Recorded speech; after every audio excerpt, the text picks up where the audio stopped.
Olá, sinta-se em casa, seja bem-vinda, essa é a nossa aula 16. Mamãe, eu quero mamar! Chupetas, mamadeiras e bicos artificiais. Eu sou a Thalise Oliveira e esse é o método Amamentar Sem Dúvida.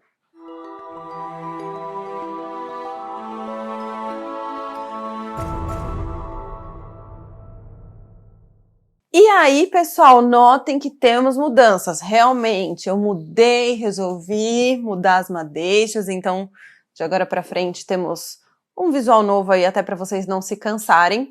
E já começo com a minha colinha de cada dia, que é exatamente o mesmo material de apoio que vocês têm, mas claro, né, com um pouquinho mais aí de informações, de pinceladas, num bate-papo muito agradável, muito gostoso, mas já falo para vocês que vou por aqui porque essa é uma aula que eu não quero perder nada e espero que você também não perca. Por quê? Nessa aula, gente, a gente começa a ter literalmente o suprassumo do nosso curso. Aqui estão os segredos, aqui estão as coisas mais importantes que devem ser consideradas quando você começa a amamentar, quando você está nos primeiros dias de vida do bebê, e é por isso que essa é uma das nossas indispensáveis, tá? Então vamos lá? Quando a gente fala de obstáculo da amamentação, gente, e esse é o nome do nosso módulo 4, a gente está falando de coisas que possam acontecer, situações que a gente acaba se envolvendo, acessórios que a gente acaba colocando na nossa amamentação, que podem ser muito prejudiciais ao processo do aleitamento materno. A primeira grande coisa que eu quero te falar aqui é que esses acessórios, eles são vistos pelas mães, né, o mundo materno, quando a gente engravida e ainda não estudou sobre isso, não tem nenhuma noção sobre isso, como os queridinhos, como o apoio, como ajuda para a mãe. Só que, na verdade, esses acessórios a gente vai chamá-los aqui no Amamentar Sem Dúvida de cavalo de Troia. É isso mesmo, cavalo de Troia. Por quê? Porque eles entram em cena como se fossem um grande presente para a mãe, só que na realidade eles são quem coloca tudo abaixo. E eu tô falando de quem? Dos famosos bicos artificiais. A gente vai incluir nisso mamadeira, chupeta, bicos de silicone que você coloque no seio para te ajudar a fazer o bico para o bebê amamentar, ou se você tá com fissuras, né? Ah, vou colocar o bico de silicone porque aí não vai doer tanto, enfim. O que acontece é que isso é uma grande falácia. Na verdade, todos os tipos de bico artificial, eles são sempre prejudiciais à amamentação.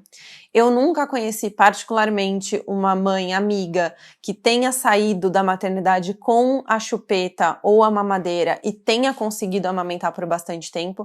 E aí, gente, eu vou falar que esse bastante tempo não é nem assim, conseguiu amamentar 6 meses. Não, é conseguiu amamentar 30 dias, tá? Então, realmente, quando a mamadeira e a chupeta entram, o peito acaba saindo, tá? Ah, mas por que isso? Bom, são inúmeras coisas nesse processo. Primeiro, o movimento de mamar, como a gente já falou aqui em outras aulas, então se você está acompanhando o curso aula por aula, você já ouviu isso, ele é um movimento que exige do bebê, né? Ele precisa fazer um esforço para conseguir mamar.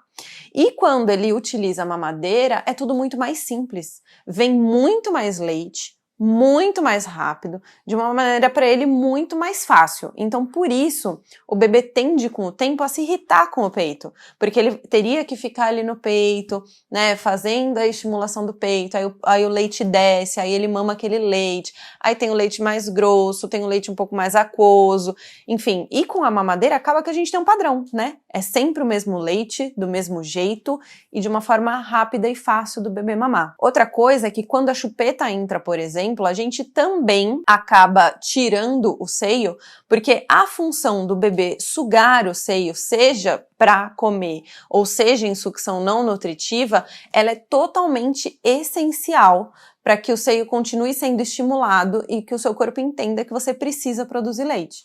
Então, quanto menos eu coloco o bebê no meu peito, menos o meu corpo entende que ele precisa mamar, menos ele produz. E com isso, a gente também vai ter aí uma diminuição na produção do leite, que vai resultar em quê? Meu leite é fraco, eu não tenho leite, o bebê não quer mamar, ele se irrita quando tá no peito, né? E é isso que a gente acaba ouvindo de relatos, ele não gostava de mamar, ele não gostava, ele se afastava do meu peito, né? Ele fazia aquele movimento de se afastar do peito enquanto ele estava mamando, ele demonstrava que ele estava irritado, e com a mamadeira ou com a chupeta era sempre tudo muito tranquilo. Como eu falei, gente, isso no começo a gente pode até achar que não vai acontecer nada, não, realmente, qual que é o problema, né, dele mamar na mamadeira, qual que é o problema, não deve ser tão ruim assim o bebê não mamar. Mas a gente sabe que as consequências de um bebê exposto à amamentação de mamadeira é que, muito provavelmente, com o passar do tempo, tomando só fórmula, ele deixe de receber muitos anticorpos, ele deixe de receber muitas vacinas através das vacinas que você toma, ele deixe de receber muitos nutrientes que ele precisaria receber, porque a gente acaba achando que quando o bebê não está mamando, mama menos, mama em menor quantidade, lá pelo 6º, 7º, 8º mês, que aí entra, né, a comidinha, e ele começa a mamar menos do que ele mamava antes, porque ele já começa, né, a descobrir a comida, etc., o leite vai perdendo a sua propriedade. E a verdade é que quanto mais tempo ele continue sendo amamentado, por mais que as mamadas sejam curtas, ele recebe grandes cargas de nutrientes e anticorpos. É como se a gente fizesse um produto concentrado, um leite bem concentrado. Então isso também ajuda o bebê depois do seu primeiro ano de vida, por exemplo. Mas tá bom, vamos continuar na minha colinha. Falei então para vocês sobre a mamadeira e a chupeta. E aí, mamãe, o que eu quero falar pra você, que tá aí do outro lado? É que a gente tende a achar que, na verdade, a mamadeira e a chupeta são substitutos do seio. O que acontece é o contrário. O seio acaba virando o substituto da mamadeira e da chupeta. Com o tempo, você deixa de priorizar o seio porque tá sendo mais fácil com a mamadeira e com a chupeta. Consegue entender? E aí que tá o perigo. Aí que, mais uma vez, a gente retorna a possibilidade de você deixar de amamentar, justamente porque o caminho mais fácil é o caminho artificial. E aí vem um momento delicado, papo sério, vou até tirar o óculos aqui pra falar com você. Então tá, Thalise, mas se eu sei que a mamadeira pode causar tudo isso, se eu dei uma pequena lida, por que na hora do vamos ver eu acabo optando por inserir a mamadeira na amamentação do meu filho? Porque você é influenciada. Quando as nossas mães, as nossas avós, as nossas amigas que passaram por diversas experiências tendem a nos dar um conselho e são pessoas que amam a gente, que querem o nosso bem, automaticamente, gente, a gente guarda aquilo no nosso coração. A gente acha que realmente vai ser o melhor para o nosso filho, a gente acha que elas estão falando que é porque elas têm propriedade para falar, e na verdade, muitas vezes é só realmente uma questão de atualização. Elas não tiveram acesso a esse conhecimento que a gente teve hoje, às vezes vem de gerações que foram 100% introduzidas ali, né, em propaganda de leite, em propaganda de mamadeira, que é algo que não existe mais há muito tempo na televisão, mas existiu por muito tempo, então tá ali no subconsciente das pessoas, e aí com isso a gente, por essa influência, acaba inserindo tanto a mamadeira quanto a chupeta no nosso aleitamento. E aí eu quero que na sua próxima visita a uma farmácia você vá até o setor de mamadeiras e chupetas e pegue uma embalagem. Se você ler bem, vai estar escrito na embalagem que a mamadeira, a chupeta e os bicos artificiais prejudicam o aleitamento materno e a amamentação, tá? Isso vai estar escrito. Igual propaganda de cigarro, né? Igualzinho propaganda de cigarro, gente. A gente só não vê porque a gente tá no automático, a gente acha que aquilo que a gente tá fazendo é muito necessário, mas a realidade está escrito um alerta, né, do próprio Ministério da Saúde, que obriga as empresas a colocarem isso nos seus produtos, é que realmente é prejudicial. Então, não somos nós que estamos falando, né? Claro, existem milhares de estudos comprovando, existem milhares de depoimentos falando exatamente isso, mas é a própria indústria, é quem fabrica, te avisando do que isso pode fazer na sua amamentação. Combinado? E aí, gente, avançando mais um pouquinho, nós chegamos naquele termo tão conhecido chamado confusão de bicos, tá? Então, tudo isso que eu falei faz parte do processo de confusão de bicos, que é quando o bebê realmente não sabe aonde que ele tá, se ele tá no peito, se ele tá na mamadeira. E aí, às vezes, ele pode muito, influenciado pela forma que ele suga na mamadeira, acabar, por exemplo, mordendo o seu seio. Isso pode acontecer. E aí, quanto mais o bebê estiver confuso em relação ao processo de amamentação dele, porque lembrem, ele tá aprendendo tudo isso que tá acontecendo, tá, pessoal? É uma das únicas coisas que ele sabe fazer, e aí a gente fica mostrando pra ele, ora um jeito de mamar, ora outro jeito de mamar, ora outro jeito de mamar. É claro que o resultado não vai poder ser outro, a não ser causar um desmame precoce, tá?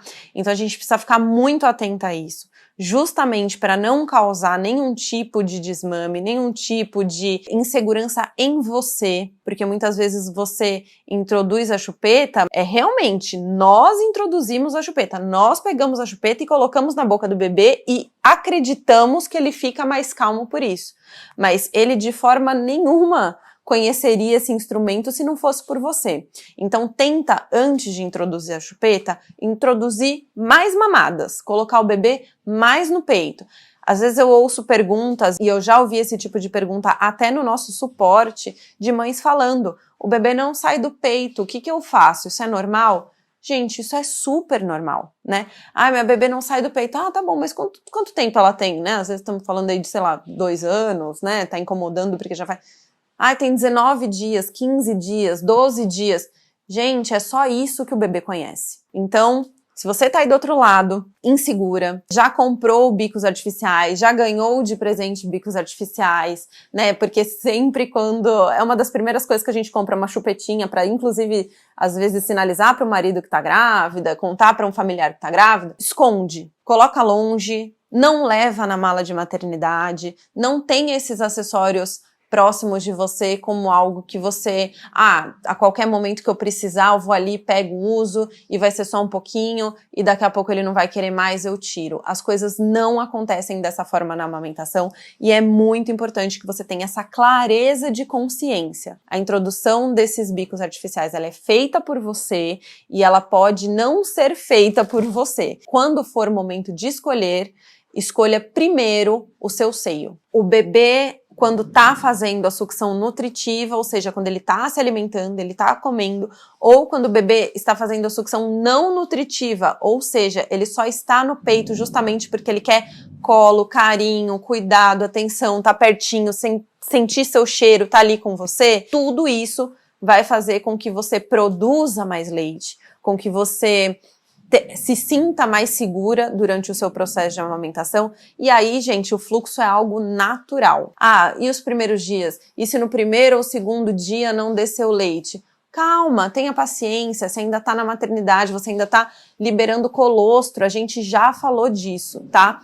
Mas tenda a não tomar decisões em relação à chupeta e mamadeira, principalmente nesses primeiros dias de vida do bebê.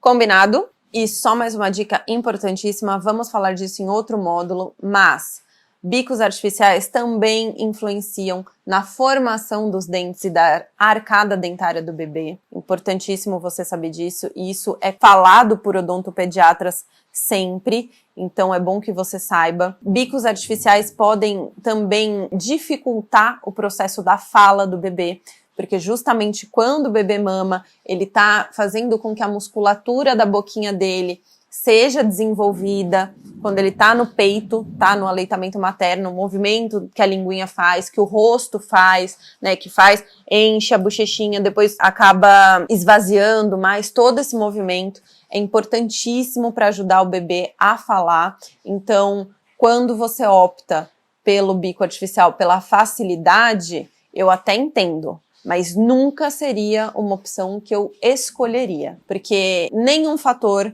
ela me ajuda. No geral, e todo tipo de bico sempre vai atrapalhar a sua amamentação. E é assim que a gente inicia o nosso módulo 4, te sinalizando aí sobre bicos artificiais e esse cavalo de Troia da amamentação, e eu te espero para uma próxima aula que vai ser maravilhosa.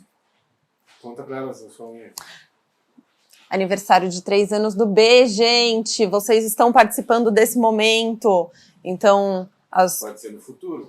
Pode ser hoje, pode ser depois, pode ser que você veja ele já tenha 4 anos, 5 anos, mas hoje, no caso, amanhã ele está completando 3, e eu fiz aí uma homenagem especial com o tema da festa, que é o Carros, e ele adora. E É isso, beijo, tchau. feliz de compartilhar isso com vocês. Beijo, tchau, né, Eric? Até a próxima aula.